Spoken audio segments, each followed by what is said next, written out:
Although the original sugar refinery, built by my family's firm Tate & Lyle, was in Liverpool, and this was a city I knew well, this was the first time I'd been to Merseyside just to watch motor racing.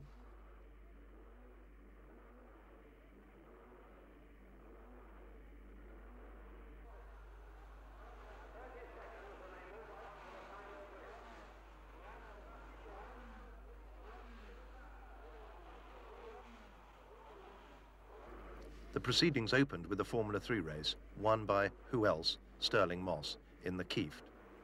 I sat high up in the grandstands, which of course are better known as the place to watch the finish of the Grand National steeplechase, and so I had a super view of the proceedings.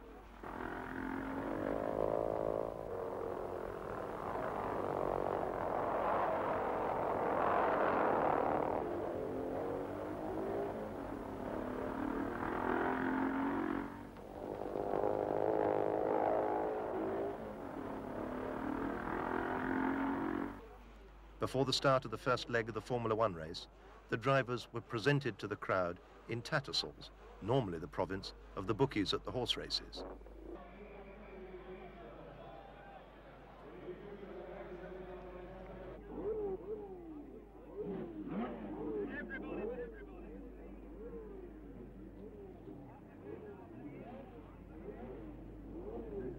Moss was on pole with his newly acquired 250F Maserati, and I could pick out the unmistakable figure of Mike Hawthorne, his blonde hair, British racing green jacket, and white trousers, which have now become his constant trademark.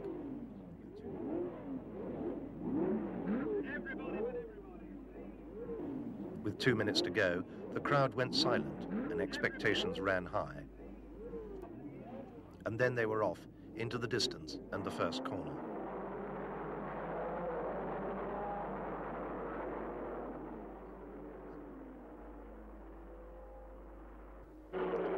At the end of the first lap, and with his tail sliding wide, Moss was in command and followed by the snarling pack.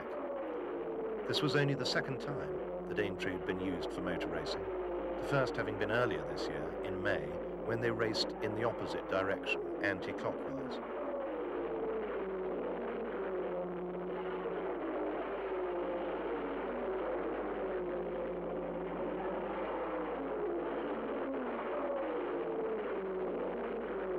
A few laps further on, and Stirling was in total command, the order behind being Hawthorne, who was going very well with the brand new British Vanwall, and in third came Shell, and in fourth, Sergio Mantovani.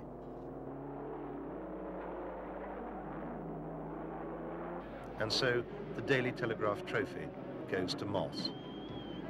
Next up came the Vanwall, a very good result for Hawthorne.